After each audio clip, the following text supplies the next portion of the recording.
viejita hermosa, voy en tu día.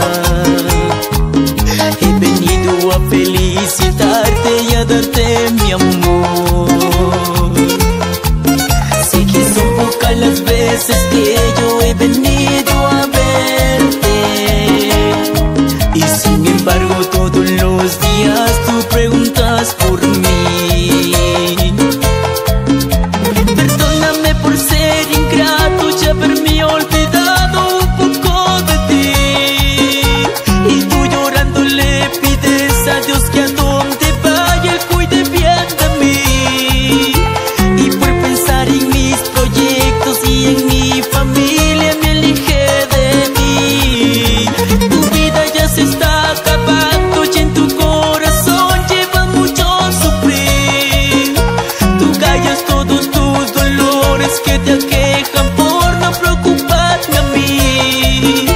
Tú eres la única mujer que con mis errores me ama y sufre por mí.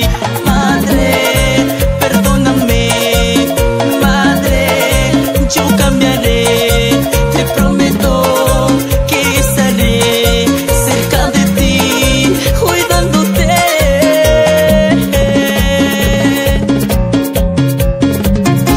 Solo quiero decirte que si tienes a tu madre todavía a tu lado, valórala y demuéstrale cuánto la amas, porque mañana ya será muy tarde.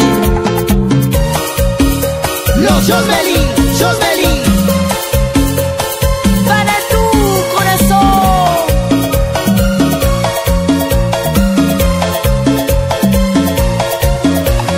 Madre viejita hermosa, voy en tu